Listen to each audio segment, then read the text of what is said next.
ముందు దాదాపు 2 గంటలుగా హైదరాబాద్ను వాన ఒక్కసారిగా కుమ్మేసింది.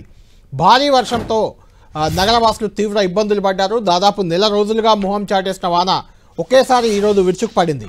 నిన్న సాయంత్రం కొంత జడివాన కురిసినా ఈరోజు మాత్రం సాయంత్రం బీభత్సం సృష్టించింది. గంట 2 గంటల పాటు కుండపోతగా కురిసిన వానతో నగరం తడిసి ముద్దయింది. అంతేకాదు ఎక్కడికక్కడ తీవ్రమైన ట్రాఫిక్ కష్టాలు తెచ్చిపెట్టింది. చిన్న చినుకు పడితేనే గుంతల్లో నిలిచిపోయే నీళ్లతో, ఎక్కడికక్కడ ఆగిపోయే వాహనాలతో ఈరోజు భారీ వర్షం మరింత అస్తవ్యస్తంగా నగర జీవనాన్ని మార్చేసింది. సరిగ్గా ఆఫీస్ నుంచి ఇంటికి వెళ్లే సమయంలో దాదాపు గంటన్నర 2 గంటల పాటు కురిసిన జోరు వానకు నగరంలోని రోడ్లన్నీ జలమయమయ్యాయి. దీంతో వాన కొంచెం తగ్గుముఖం పట్టగానే నగరవాసులు రోడ్డెక్కారు. దాంతో ట్రాఫిక్ జామ్, విపరీతమైన ట్రాఫిక్ జామ్, ట్రాఫిక్ కష్టాలు. అసలు నగరంలో పరిస్థితి ఎలా ఉంది? ఈ చిన్నపాటి వర్షానికే 2 గంటల వరకు కూడా కురవలేదు. ఈ వర్షానికే ఇలాంటి పరిస్థితి ఎందుకు వచ్చింది? మా ప్రతినిధి రాముడు అందుబాటులో ఉన్నారు. రాముడితో మాట్లాడదాం. రాముడు, హైదరాబాద్లో వర్షం పడితే ఏంటో పరిస్థితి, అర్థం కాని పరిస్థితి. అదొక నరకప్రాయంగా మారుతుంది హైదరాబాద్లో ప్రయాణం కానీ జీవనం కానీ. ఏంది ఈ పరిస్థితికి ముగింపు లేదా? జిహెచ్ఎంసీ ఈసారి కూడా డిజాస్టర్ మేనేజ్మెంట్ వెహికల్స్ అన్నారు, ఇంకేదో అన్నారు. అవి అంటే కొద్దిసేపు మాత్రం చాలా నరకయాతన. 1 గంట పాటు ట్రాఫిక్ జామ్ అయింది. నగరంలో ఎక్కడికక్కడ నీళ్లు నిలిచిపోయాయి. మన స్టూడియోకి వచ్చిన గెస్టులు కూడా ఇబ్బంది పడే పరిస్థితి. నేను సెక్రటేరియట్ నుంచి రావడానికి కూడా దాదాపు గంటన్నర పట్టింది. ఎందుకు ఈ పరిస్థితి ఎందుకు తయారైందంటే ఏం చెప్తారు? ఎస్ కళ్యాణ్, హైదరాబాద్ నగరంలో వర్షం కేవలం 2 గంటల వ్యవధిలో భారీ వర్షం నమోదైంది. అనేక ప్రాంతాల్లో 11-12 సెంటీమీటర్ల వర్షపాతం కూడా నమోదైంది. మీరు అన్నట్టుగా హైదరాబాద్ నగరంలో వర్షం పడిందంటే చాలు నరకయాతన అనేది మనం ఇక్కడ చూడొచ్చు. లిబర్టీ చౌరస్తా దగ్గర ఉన్నాం మనం. ఇప్పుడు ట్రాఫిక్ మొత్తం కూడా దాదాపు అంబేద్కర్ స్టాచ్యూ వరకు జామ్ అయిపోయినటువంటి పరిస్థితి, అటు ట్యాంక్ బండ్ వైపు జామ్ అయిపోయినటువంటి పరిస్థితి ఉంది. దీనికి ప్రధాన కారణం ఏంటంటే 1 గంట వ్యవధిలో 2 సెంటీమీటర్ల వర్షం పడితే హైదరాబాద్లో ఉండేటువంటి నాలాల వ్యవస్థ, డ్రైన్ల వ్యవస్థ అది అబ్జర్వ్ చేసుకోగలుగుతుంది. అంతకంటే ఎక్కువ పడిందంటే చాలు ఆ నీళ్ళన్నీ కూడా రోడ్లపైకి వస్తున్నాయి. గతంలో అంటే గత ప్రభుత్వం హయాంలో ఎస్ఎన్డిపి అని నాలాల అభివృద్ధి కార్యక్రమాన్ని కొంత చేపట్టారు. దాదాపు 600-700 కోట్లు ఖర్చు చేశారు. మొదటి ఫేజ్లో కొన్ని ప్రాంతాల్లో కొంత మంచి ఫలితాలు ఇచ్చిందని చెప్పుకోవచ్చు. ఆ పనులనైతే ఇంకా కొనసాగిస్తున్నారు అధికారులు. వివిధ ప్రాంతాల్లో కంప్లీట్ కావాల్సి ఉంది. అనేక ప్రాంతాల్లో నాలాలు మొత్తం కబ్జాలకు గురి కావడం, బాటిల్ నెక్స్ ఏర్పడి ఉండడం కారణంగా పైనుంచి వచ్చినటువంటి వరద అంతా ఒక్కసారిగా అక్కడి నుంచి బయటికి వచ్చేస్తుంది. ఆ రోడ్లపైన, నాలాలపైన, బస్తీలపైన, కాలనీలపైన, ఇళ్లలోకి వస్తున్నటువంటి పరిస్థితి ఉంది. కాబట్టి ఆ విధంగా కొద్ది సమయంలో ఎక్కువ వర్షం పడింది. ఇప్పుడు 2 గంటల వ్యవధిలో 10, 11, 12 సెంటీమీటర్ల వర్షపాతం నమోదయ్యే వరకు అది తీవ్రంగా ఇబ్బందులు వస్తున్నాయి. రోడ్లపైన వరద నీరు వచ్చి చేరుతుంది. హైదరాబాద్ నగరంలో దాదాపు 140 ప్రాంతాల్లో రోడ్లపైన లోలాయింగ్ ఏరియాస్ ఏర్పడ్డాయి. అంటే కొంత వర్షం వచ్చిందంటే చాలు, అక్కడ 3-4 సెంటీమీటర్ల వర్షం వచ్చిందంటే చాలు సగం రోడ్డు వరకు నీళ్ళు వస్తాయి. కొన్ని సందర్భాల్లో పూర్తి రోడ్లో నీళ్ళు వస్తాయి. అక్కడ కేవలం బస్సులు, అదే పెద్ద కార్లు మాత్రమే పోగలుగుతాయి. ఆటోలు, 2 వీలర్లు, చిన్న కార్లు పోలేవు. కాబట్టి అప్పుడు మొత్తం కూడా వరద అంతా కూడా ఒక దగ్గరకు వచ్చి చేరుతుంది. మనం చూడొచ్చు అనేక ప్రాంతాల్లో ఈ విధంగా మొత్తం రోడ్లన్నీ కూడా వరద నీరు ఉండడం, కొంచెం తడి ఉండడం, స్లిప్పరీగా ఉండడం కారణంగా ట్రాఫిక్ చాలా స్లోగా మూవ్ అవుతుంది. 2 గంటల పాటు దంచుకొట్టిన వర్షం కారణంగా అందరూ ఆఫీసులలో లేదా కార్యాలయాల్లో వివిధ ప్రాంతాల్లో అదే విధంగా ఉన్నారు. వర్షం తగ్గంగానే ఒక్కసారిగా బయటకు వచ్చే వరకు అదంతా కూడా ట్రాఫిక్లో ఇరుక్కుపోయి కొన్ని ప్రాంతాల్లో 5-10 నిమిషాలు కొన్ని సిగ్నల్స్ దగ్గర అవుతుంది. ఆ విధంగా ప్రతి సిగ్నల్ దగ్గర అయితే సాధారణ సమయం ఒక 10 కిలోమీటర్లు వెళ్ళేందుకు గతంలో ఒక 20 నిమిషాలు పడితే అది ఇప్పుడు డబల్ టైం తీసుకుంటున్నటువంటి పరిస్థితి ఉంది. దానివల్లనే వాహనదారులు తీవ్రంగా ఇబ్బందులు పడుతున్నారు. ఆ ఎస్ఎన్డిపిలో నాలాల విస్తరణ కార్యక్రమం ఏదైతే ప్రభుత్వం గతంలో ఉండేటువంటి సమయంలో చేపట్టారో ఆ జిహెచ్ఎంసీ దాన్ని కంటిన్యూ చేస్తుంది. అది ఎప్పుడైతే పూర్తి అవుతుందో అప్పుడు మాత్రమే జిహెచ్ఎంసీలో వరద సమస్యకు ముప్పు తగ్గుతుంది అనుకోవచ్చు. అదేవిధంగా దాదాపు ముఖ్యమైనటువంటి రోడ్లు 5,000 కిలోమీటర్లు ఉంటాయి హైదరాబాద్ నగరంలో. కానీ అక్కడ మాత్రం నాలాల వ్యవస్థ మాత్రం చాలా తక్కువగా ఉంది. మొత్తం హైదరాబాద్ నగరంలో పెద్ద నాలాలు, అదేవిధంగా రోడ్డు కింద ఉండేటువంటి వర్షం నీళ్ళు తీసుకెళ్లేటువంటి నాలాలు ఇవన్నీ కలిపితే 1,300 కిలోమీటర్లు మాత్రమే ఉన్నాయి. ఈ రోడ్ల కింద ఉండేటువంటి నాలాల పొడవు పెరగాల్సినటువంటి అవసరం ఉంది. అనేక ప్రాంతాల్లో ఇప్పుడు మనం సెక్రటేరియట్ దగ్గర చూసాం, గంట సేపు కురిసినటువంటి వర్షం కారణంగా అక్కడ ఉండేటువంటి బస్ స్టాప్ అంతా కూడా దాదాపు 1 అడుగు నీళ్లతో నిండిపోయింది. అందరు కూడా రోడ్డు పైన నిలబడ్డారు. అక్కడ 10 లక్షల లీటర్లను హోల్డ్ చేసే విధంగా సంపులు భూగర్భ సంపులను ఇప్పుడు ఏర్పాటు చేశారు ఈ వర్షాకాలం కంటే ముందు. అక్కడ కానీ అదేవిధంగా రాజ్భవన్ కానీ దాంతోపాటు కేసీపీ జంక్షన్లో కానీ ఏర్పాటు చేశారు. అక్కడ కొంత సత్ఫలితాలు ఇస్తున్నాయి.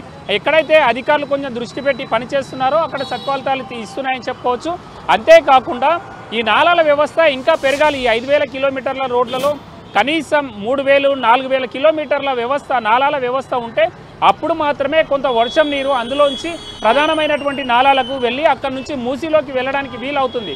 కానీ ఈ చెరువుల కబ్జా ఒక సైడు, అదేవిధంగా నాలాలు కుంచుకుపోవడం కారణంగా ఈ వరద అంతా కూడా రోడ్లపైకి వస్తున్నటువంటి పరిస్థితి ఉంది. మనం చూస్తే గడిచినటువంటి 5-10 ఏళ్లలో చాలా ఎక్కువ వర్షపాతం నమోదవుతుంది. తక్కువ సమయంలో కుండపోతగా వర్షం కురుస్తున్నటువంటి పరిస్థితి ఉంది.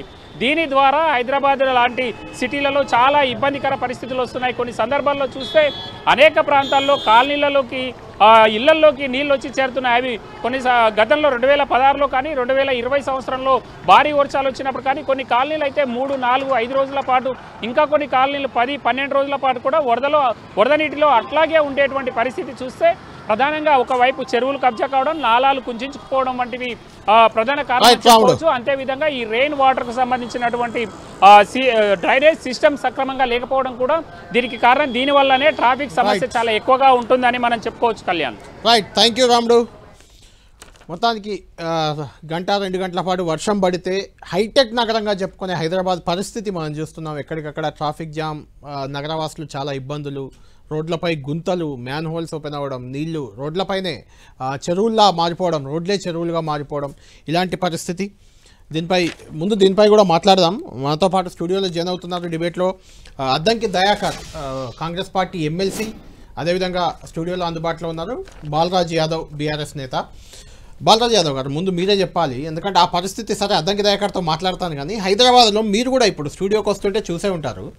ఏంటి ఈ పరిస్థితి, దీనికి ఎట్లా ముగింపు ఏంటి? ప్రధానంగా గత 60 సంవత్సరాల కాలంలో అనేక పాలకులు హైదరాబాద్ని పట్టించుకోకపోవడం, రోడ్ డెవలప్మెంట్ కావచ్చు, నాలా డెవలప్మెంట్ కావచ్చు, ఇవన్నీ కూడా చేయలేరు. 2014 ఈ సమస్యలన్నింటిలో గుర్తించింది బీఆర్ఎస్ పార్టీ. ఆ రోజు ఐటీ మరియు పురపాలక శాఖ మంత్రి ఉన్నట్టు కేటీఆర్ గారు ఏదైతే ఎస్ఆర్డిపి ప్రోగ్రామ్ పేరుతో అంటే స్ట్రాటజికల్ రోడ్ డెవలప్మెంట్ ప్రోగ్రామ్ అని చేసుకొని సుమారు 33 ప్రాజెక్టులు, 33 ప్రాజెక్టులలో మీరు ఇలా ఏదైతే మన దుర్గం చెరువు దగ్గర ఉన్నటువంటి కేబుల్ బ్రిడ్జ్తో పాటుగా అదేవిధంగా మీరు ఆ బయోడైవర్సిటీ ఫ్లైఓవర్ కావచ్చు, అదేవిధంగా కుర్కపల్లి దగ్గర ఉన్న ఫ్లైఓవర్ కావచ్చు, మీరు ఎల్బీ నగర్ చౌరస్తాకి వెళ్తే ఎల్బీ నగర్ ఫ్లైఓవర్ కావచ్చు, అదేవిధంగా అనేక రకాల ఫ్లైఓవర్స్, అండర్ బ్రిడ్జీలు, స్కైవేలు, ఫుట్పాత్ వే నిర్మాణాలు, అదేవిధంగా నగర పౌరుల కోసం కొంత స్వాతంత్రం చేకూర్చడం కోసం ఈ పొల్యూషన్ యుగంలో కొంత ఏదైతే పార్క్ డెవలప్మెంట్ అయితే నాలాల విషయంలో కొంత ఫెయిల్ అయినట్టు. అయితే కొంత నాలాల డెవలప్మెంట్ సంబంధించి అంటే అది టోటల్గా నగరంలో ఉన్న చెత్త అంతా కూడా పౌరుల బాధ్యత కూడా కొంత ఉంటుంది, అదేవిధంగా ప్రభుత్వ బాధ్యత కూడా కొంత ఉంటుంది. ఇవాళ 20 నెలలుగా ఈ రాష్ట్రంలో కాంగ్రెస్ పార్టీ అధికారంలోకి వచ్చిన తర్వాత జిహెచ్ఎంసీ మేయర్ గారు కాంగ్రెస్ పార్టీలో ఉన్నారు. జిహెచ్ఎంసీ మేయర్ గారు, జిహెచ్ఎంసీ అధికారులు నాకు తెలిసి ఇంతవరకు రివ్యూ మీటింగ్ పెట్టిన సందర్భం అయితే కనపడుతుంది. ఎందుకంటే 2 నెలలు వర్షాలు లేవు కాబట్టి మరి వర్షాలు రావనుకుంటున్నారు. 10 ఏళ్లలో కూడా ఈ పరిస్థితులు చూసాం. నాలాల్లో మనుషులు పడి కొట్టుకపోయిన సందర్భాలు కూడా చూసాం. రోజు రోజుకి మోడరేట్ యుగంలో కొంత మార్పు చెందాల్సిన అవసరం ఉంది. కొంత పరిపాలన మీద దృష్టి పెట్టినట్టయితే మాన్సూన్ మొదలవుతుంది కాబట్టి ఆ డిజాస్టర్ డెవలప్మెంట్స్ అనే అధికారులు కావచ్చు, లేకపోతే ఈ సంబంధించినటువంటి జిహెచ్ఎంసీ అధికారులు కావచ్చు, ఒక టోల్ ఫ్రీ నెంబర్ ఇవ్వడం కావచ్చు, ఇవన్నీ కూడా ముందస్తు చర్యలు తీసుకుంటే కొంత నష్ట నివారణ చర్యలు చేసుకోవచ్చు. కానీ నాకు తెలిసి ఈ ప్రభుత్వానికి కానీ ఈ జిహెచ్ఎంసీకి కానీ అటువంటి చర్యలు తీసుకుంటే నాకు కనపడతలేదు. అదంకి దాకా గారు, సరే 10 ఏళ్లలో వాళ్ళు ఏం చేశారు పక్కన పెడితే 18 నెలలు మీ ఇష్యూ కూడా ఖచ్చితంగా వస్తుంది కాబట్టి ముఖ్యమంత్రి దీనికి మంత్రిగా ఉన్నారు, ఎంఏయుడి మినిస్టర్గా కూడా ఇప్పుడు ముఖ్యమంత్రి ఉన్నారు. జిహెచ్ఎంసీలో ఇప్పటికీ మీ గవర్నమెంట్ వచ్చి నుంచి 4 కమిషనర్లు మారిపోయారు. హైదరాబాద్ నగర అవస్థలు అంటే దానికి మీరు కాంగ్రెస్ బాధ్యులా, కాంగ్రెస్ ప్రభుత్వమా, బీఆర్ఎస్ పక్కన పెడితే ప్రజలకు అవస్థలు ఎప్పుడు తప్పేది? ఇప్పుడు ఎంక్రోచ్మెంట్స్ మనం చేసేస్తే వీళ్ళే బుల్డోజర్లకు అడ్డం పడతామని అండ్రి. నాలాలు ఎవరైతే అక్రమంగా ఆక్రమిస్తారో వాళ్ళ మీద హైడ్రా చేస్తా అంటే హైడ్రా మొత్తం పేదోళ్ళ ఇండ్లు కూల్చుతుందండ్రి. మూసీని ప్రక్షాళన చేస్తామంటే ఎట్లా చేస్తావో మేము నదిలో వంతామని బీజేపీ వాళ్ళు అండ్రి. ఒక్క పని చేయనిచ్చిండ్రా వీళ్ళు. గతంలో హైదరాబాద్ నగరము ఏంటి, ఒక వర్షం వస్తే పడవలు అవసరం ఉంటాయనే ఒక చర్చ ఉండేది. దాన్ని కొంత వీళ్ళు రిడ్రెస్ చేసిండ్రు, చేయలేదని మనం అనలేము. బీఆర్ఎస్ కొంత చేయగలిగిండ్రు. చేయగలిగిన క్రమంలోనే మనకు ఎండ్ ఆఫ్ ది వాళ్ళ టెన్యూర్ వచ్చే వరకు కొంత రిడ్రెస్ అయిన పరిస్థితిని మనం కొనసాగించాలి. అవును. కొనసాగించడానికి ఏంది, రోడ్లు ఆక్రమించుకున్నా లేకపోతే చెరువులు ఆక్రమించుకున్నా నాలాలు ఆక్రమించుకున్నా ఒకటేమో ట్రాఫిక్ కు సమస్య అవుతుంది, రెండోదేమో ఈ వాటర్ బాడీస్ అవుతున్నాయి అవన్నీ కూడా. ఇప్పుడు మనోడు రిపోర్టర్ చెప్పిన ప్లేసెస్ మీరు చూడండి, 1 ఫూట్ 2 ఫీట్ల వరకు నీళ్ళు వచ్చి ఉండే పరిస్థితి వచ్చింది. అంటే వర్షపాతం ఒకటేసారి పడితే వచ్చే పరిస్థితి అది ఉంటుంది. అందుకని మీకు నగర ట్రాఫిక్ పెరిగింది. సో ఇలాంటి వాటిని టోటల్ గా ఓవరాల్ రెడ్రెసల్ పాలసీలో భాగంగానే మీరు చూడండి, హైడ్రా కూడా హైదరాబాద్ లో ఉండే వాటిని కూడా చేసింది రూరల్ గా. అంటే రూరల్ అంటే రంగారెడ్డి, మేడ్చల్ ఈ ప్రాంతాల్లో ఉండేవి కూడా చేసే ప్రయత్నం చేస్తే ఎక్కడ ఒక పని కానియకుండా చేసి పడేసారు. మళ్ళీ ఇప్పుడు ఎట్లా చేస్తారు, ఎట్లా మీరు ఏం చేస్తారు, మొన్ననే రివ్యూ పెట్టిండ్రు మేయర్ గారు, మన జిహెచ్ఎంసీ కమిషనర్ గారు మొన్న ఏంది వర్షాకాల పరిస్థితి. రేవంత్ రెడ్డి గారు మళ్ళీ రివ్యూ తను డిపార్ట్మెంటల్ గా పెట్టిండు, వీళ్ళు జిహెచ్ఎంసీ ఎక్స్క్లూజివ్ గా పెట్టింది. 2 రకాల మీటింగ్లు, అటు సీఎం గారి పర్యవేక్షణ జరిగింది, ఇటు అయినప్పటికి కూడా ఇప్పుడు మీరు ఇలా వర్షం ఊహించిండ్రు అసలు ఈ రోజు మార్నింగ్ నుంచి ఉన్న పరిస్థితిని బట్టి ఒకటేసారి కుండపోత వర్షం. అంటే ఇలాంటి శాఖకి ఒక మంత్రి కూడా స్పెసిఫిక్ గా ఉంటే కొంచెం బెటర్ ఉంటుందేమో కదా పాలనా విషయంలో కూడా. అంటే ముఖ్యమంత్రి గారి చేతిలో ఉండడం కూడా కొంత ఇబ్బంది. అంటే ఇబ్బంది అంటే ఆయన ప్రతిదీ చూడలేడు కదా. ప్రతిదీ అనేది కాదు, అసలు ఆయనకి రివ్యూస్ వల్లనే ఇంకెక్కువ సమయం అవుతుంది. అది ఒక్కోసారి ఏంది కమాండ్ కంట్రోల్ రూమ్ లో పెడుతున్నాడు, ఒకసారి సెక్రటరియట్ లో పెడుతుండే, ఒక్కోసారి అధికారులతో ఇంటి దగ్గర కూడా ఎప్పటికప్పుడు రివ్యూ చేస్తూనే ఉన్నాడు. సరే నేనేమంటున్నా అంటే ఇలాంటి పరిస్థితులు అధిగమించాలంటే దీనికంటే బెటర్ కావాలంటే కూడా ఎంక్రోచ్మెంట్స్ మనం డిజాల్వ్ చేయాలి. ఎంక్రోచ్మెంట్స్ విషయంలోనేమో మీరు ఒక పద్ధతి ఉన్నది, మళ్ళీ నీటి నిల్వ ఇతరాతర అంశాలు వచ్చినప్పుడేమో ప్రభుత్వం ఏం చేస్తలేదని కాకుండా కొంచెం ఇవి ఎందుకంటే నగరం ఇంట్రెస్ట్ తో కనుక ఆలోచిస్తే మరింత ఇప్పుడు ఫ్లైఓవర్లు, అండర్ పాస్లు ఇవన్నీ ఏమో ఏమంటారు వాహనాల వేగాన్ని పెంచడానికి. కానీ ట్రాఫిక్ ఇప్పుడు ఈ వాటర్ కనుక నిల్వ ఉంటే మీకు ట్రాఫిక్ కూడా ఫాస్ట్ గా పోదు. ఇప్పుడు చెడిపోతుంటాయి, వాటర్ నిల్వ ఉంటే రోడ్లు చెడిపోతుంటాయి, రోడ్లు మళ్ళీ పోయాల్సి వస్తుంది. కాబట్టి దీని మీద ఇప్పటికైనా హైడ్రా కూడా హైకోర్టు పరిధి, హైకోర్టు ఏది ఇచ్చిందో దాని ప్రకారమే నడుచుకుంటున్నప్పటికి కూడా మనం గుడ్డిగా వాళ్ళు చేస్తున్న వాటిని వ్యతిరేకించడం మానుకోండి. ఇంకోటి మూసీ కూడా చెప్తున్నా, మూసీ గనక మీకు రీకన్స్ట్రక్ట్ అయితే రోడ్ల విడత పెరుగుతుంది, మూసీకి మనం కనెక్టివిటీ ఏదైతే నాలాస్ ఉంటాయో ఫాస్టర్ వేలో మీకు మూసీలో పోయేటట్టుగా ఉంటది. దానికి మిగతా మురుగునీట్ల నివారణ చేయాలి. ఎంత ఉంటే చేసేటోడు చేసిపోతారు. ఇప్పుడు మనకి ఇంటి జాగా ఉంటే కట్టించిపోవట్లే, అంతే. దాంట్లో 100 రూపాయలు ఇంకా 3 ఏళ్ల పైనే ఉంది మీ టర్మ్ కాంగ్రెస్ ప్రభుత్వ హయాం. ఈ లోపు నగరవాసుల కష్టాలు తీరుతాయో ఈ వర్షం పడ్డప్పుడల్లా భయంగా రోడ్డు మీదకి ఎక్కే పరిస్థితి నుంచి?